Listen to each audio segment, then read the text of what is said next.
Welcome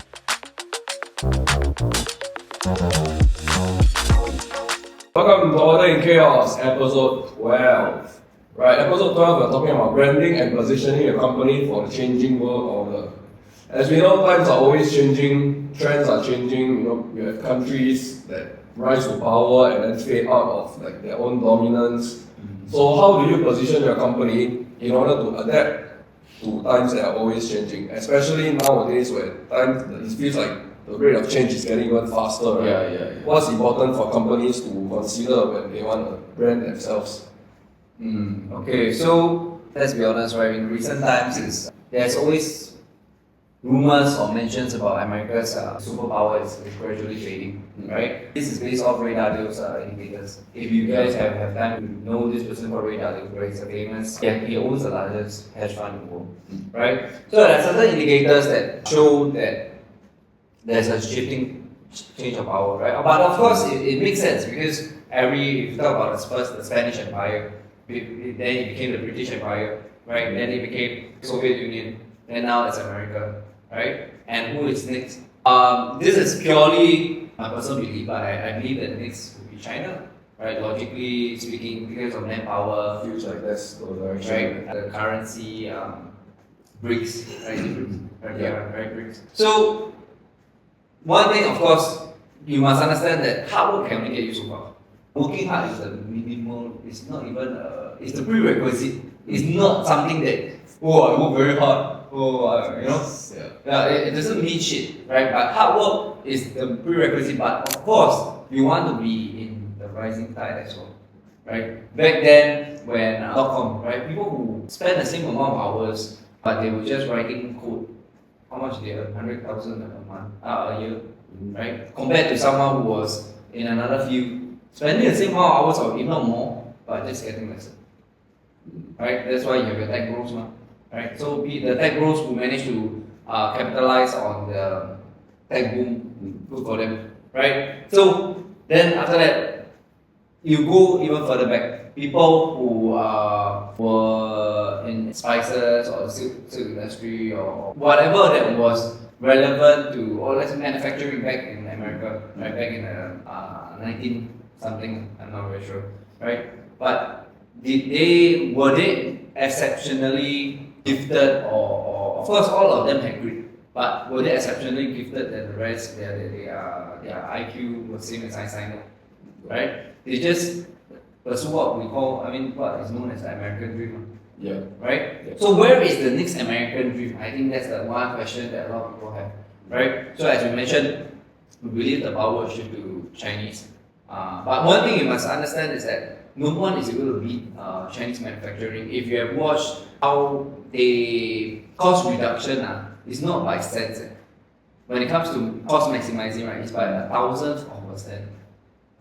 That's how ridiculous it is, and that's how much they optimize in the factories. We just say for a very common product, lighter. They are able to produce lighters cheaper than anywhere else in the world, right? Because they are looking at a thousandth of a cent.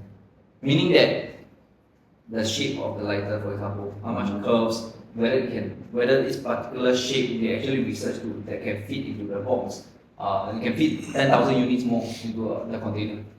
That's how much they save. So manufacturing wise, I don't think you are able to beat China, right? But again, so if they are growing, what you should be looking at, let's say for wherever, because I would say manufacturing in China has already been saturated already. It's already passed, and the boom was already passed, right? But where are the countries that we are looking at next that seems to be that where China is shifting the manufacturing to, right? But actually, one country, right, that seems to in Southeast Asia especially is Vietnam, right? Vietnam is supposedly slated to be the next manufacturing powerhouse, right? So what you should be doing is that a person without exceptional skill set, very generalist, is able to go there, start a factory, and make it become successful by financial terms. Simply because he was right place, right time. Right? In Chinese, we call it 天时地利人和, right? Ren is person, people, right? So your own character, you must have the grit, you must have the certain characteristic on the hunger to want to succeed, the curiosity to explore the unknown, right? Pili, mean the geographic environment, Yeah. right? So meaning that are you in the right place? Imagine if you were doing farming in Singapore. I don't think that makes sense because we don't have land. Yeah. So choosing the right location is one thing, right? And 天时 is what we 天 is sky lah, right? So it's dependent on God. Like I mean, like a superior being. There's a fate, fate. That will be your fate. So I think in Chinese there's always this term. So it's fate, timing. No, fate, location, and your own internal character. There's only so much you can control, right? So the two things that you can control, of course, is not fate, right? It's where you are and also how you are as a person, Yeah. right? So I think on episode 11 we mentioned about the importance of character, right? So today we are talking about the geographic location, External factors. yeah, external factors. So let's say, okay, back to the story about like Vietnam being the next manufacturing hub. So for those who are into products, maybe that's where you should be sourcing from, right? Then next one that up and coming is India. But the problem with India is that because there's no, I mean this is purely observational, right? I do not have facts to back it up, but it's very bureaucratic. There's many layers before you are able to get things done. So it's much more complex due to the nature of the country itself, right? Rather than the competition, rather than how hard is it to start a business. No, yeah, there are too many layers and too many variables, right? With the country's internal, like different states and different, Or laws. Yeah. So I think that's one thing, right? So then East Africa, there was one article about that it was like there's East Africa, there's one country, I forgot what was the name, right? It's peaceful, there's a new boom, similar to like in Singapore back then, 1965 Singapore. Right, so let's say for people that are more localized, but I would say that even chaos is localized. How can we encapsulate on this? First, you must understand that okay, so from what we observed back when we went to Hangzhou, back when we went to Hong Kong, right, is that Chinese they don't really care about design. They care more about functionality. Yeah, it's not their priority. Yeah, because the Chinese, to most, I would say just purely based on observation. Chinese feel that design is an expense. It's not an investment. They focus more on function, more on specs. As long as it works, right? And also cost reduction. Cost has always been the priority of Chinese companies, right? I'm not referring to what we call internationalized Chinese companies, BYD, Xiaomi, Chagi, Huawei, So those are different because they have to appeal to the foreign market. Yeah. Right? So they do understand that for them it's an investment because it allows them to get foreigners to accept them. Right? But for local Chinese firms, no, I'm just competing Based on price and specs. So that's a different game altogether for the internationalized Chinese companies. But so for those who are, let's say for us in the creative field, we should be targeting the tier 2, that soon to be internationalized companies. Right? Such as? Okay, so back then we MG, back then SAIC Motors. Right? So when before they became the MG that Thailand knows today, right? They bought the MG brand from Europe, right? Or America, UK or something. right? So it was a joint partnership with CP, if I'm not wrong, right? The SAIC Motors, right? Then they to enter Thai market, right? So and they have improved from then, right? So those they were tier 2 at the point of time, right? But then now they are there already, They're there already. So there are different companies inside the tier 2 currently. Yeah. So you have to identify who are the ones that wants to internationalize, and the pitch to them, right, is less about you need to be aesthetic, you need to adapt European aesthetic. No, the pitch to them is about we talk about KPIs, we talk about quantitative, right? So let's say by redesigning your packaging, I can reduce your return rate by up to 60%. Those are the things that you should be pitching to them. And that's something they'll be interested in, right? Let's say for those who are in product sales. A lot of times for me, myself, when I open a product that is shipped from China, right, there's literally no instructions. Either that or just... The pictures, but they don't tell you what to put first. Yeah. They just show you the step 1, it should look like this, step 2, it should look like this. There's no like IKEA style of illustration, right? So we are not trying to design for the sake of design. we are talking about usability design, right? Because a lot of times if the customer, right, fixes it wrongly and then they get frustrated, it's not exactly like how it looks like in the image. That's when they will feel that it degrades the experience of the whole. and also the credibility of the brand, right? Because people will be leaving reviews, right? You must understand that when you pitch them, you explain that if you have customers that are satisfied with the product, they will not leave a review. They will not even interact with the brand. But if they are dissatisfied with the product, right, Then be sure they will write an essay to flame you. they will take the effort to do that. Yes, that's how humans work. So I think they are going with the angle from that point of view, right? Not just even packaging. So it could be that translating the language, right, to suit foreign customers, right? Or even redesigning the packaging. They can fit more into a container, exactly like what I mentioned about the lighter. You get where I'm coming from? They can ship more. Wouldn't you be happy for the same? Because for those who are in logistics, like you will know that when you're doing shipping, right, it's not charged by how much you put inside.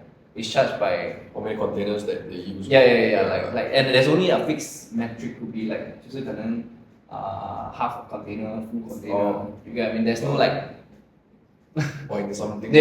So for those who are more interested, right, you can go and search Chinese companies packing things into container. A lot of people, they don't like it because they know that it's packed so tight that they don't go by weight they go by. So I think this is an interesting video to watch. So back to the point, there are many ways that you can go about doing it, but I think the focus is more about usability, UX. It's more, you speak their language. So if you know that they are the next up and coming, right, speak their language. And or if you are in your own country, let's say currently we are in Thailand, right? How you should, instead of approaching the Chinese brands, the Chinese clients, right? Why not? You must understand that now they have more purchasing power. Why don't you see the Chinese clients as the ones who will become customers? And Chinese clients like certain Thai products, but Thai manufacturing is not advanced to the level of Chinese manufacturing in terms of cost reduction. Right? So how do we make Thai products attractive to them? Packaging, right? Perceived differentiation. So that's how you should be reaching to Thai brands to sell to. Enter into China market. Yeah. You shift your perspective. You don't have to always think like, okay, so how can I attract Chinese clients? Right? So you can find how do I appeal to Chinese clients is a way of thinking as well. Right? So that's how your positioning should come about. It has to be very specific. So this is my personal preference, but I feel that this is a good practice, which is don't ever use the exact same deck. Exact meaning you didn't change anything. You use the exact same sales deck to pitch to everybody. No. It has to be catered to, you have to show that you put in the effort to understand their pain point. Right? This from marketing perspective, this from a decent business owner's perspective. Yeah, so that's one thing to take in mind. And don't sell the service, sell the solution. I think that's one thing that a lot of salespeople struggle with, because a lot of companies, they have a list of service that they offer, right? So let's say for typical marketing agency, SEO, media buy, OOH, SMM, website, for example, right? So those are just the features of your solution. So tell them the exact solution that you are providing them. I think that's resonate with the human factor. Is it the same as selling transformation, or is that a different thing? Transformation, yes, but then quantify the transformation, not just sell hopes and dreams, as we spoke about in episode 11. Yeah. Quantify the transformation, make it specific to the current problem that you observe. Right? Gone were the times that you can simply hard sell people. It doesn't work anymore. Like, I don't understand why some people still don't get this part. Sales tactics only work when the customer wants to be sold to. A sense of urgency, like, limited time discount. Yeah, they want to buy it in the first place, right? Like, you can give me limited time discount of 99% off or something that I don't want, I'll still won't buy. Yeah. Right? You can tell me that new TV, right? I from 10,000 become $1,000, but I won't even buy it because I don't need a TV for you. Right? So create the desire first, then you talk about the solution later. Not even create the desire, but more of like identify the problem first. Especially for creative field when we are B2B, right? is B2B is not your typical B2C where you can artificially create desires. You can try and sales them. Like how many people have bought. Or social proof. They don't believe in that. I think that's what I have touched on this. I think also explore the possibility of modifying your product offerings to suit. The changing needs, right? Yeah. Like let's say if you realize that currently SEO is not that popular, right? Because let's say if people are more focused on GEO or content creation, that's where you should be focused in. Like so platform lah, right? So it could be the next what we call the gold rush, right? The next type. It might not even be geographical, but it could be platform based. Especially if, let's say if you want to go into industry rather than on a broad-based economy level. You want to go specific industry, let's say in the creative field, right? Previously it was what? Facebook media buy, right? If you're in the know, right, CPM has increased by 40%, right? But conversion has dropped. What does it show? That people are just browsing, they are not actually buying, clicking on the ad, right? So that's one thing. Second thing is, let's say maybe TikTok is the current more effective platform there. I don't know, is there the new platform? No, right? No. That is as popular right now, right? So platform changes, right? And the next type might even be you hear about every single day. It's not geographical but digital, which is AI, right? Creating a solution where you reduce your workload, right? Let's say in the creative field, why would they hire an agency? Why would they hire you instead of doing it themselves? That's the first problem you need to solve. Second thing is why hire you instead of someone else? Then the third thing is what benefits do you bring me, right? In terms of quantifiable benefits. So reduce your workload is one thing, right? And something, if you are able to create something that has longevity for them, that is able to consistently solve their needs for them. Let's say for a company that is not very unique, Bak Kut Teh restaurant, for example, right? Create a set of templates for them that they can reuse. For example, you can charge $4 every month, just templates that they can choose to use. Why not? So I think that's one thing that you have to evolve certain products for you to at least get the customer in. Why not? $4 a month sounds very little, right? It's like 99 baht a month. Yeah. Right? What if you have 10,000 people that subscribe? That's 40,000 a month from passive income generation. Just need 10,000 people to use it. Right? So of course you identify which, let's say in F&B field you don't go for Michelin star, you go for like chicken rice in Singapore. For example, like just an example. So I think you need to shift your perspective on the platforms, the direction, the software that is aiding you to create certain things, right?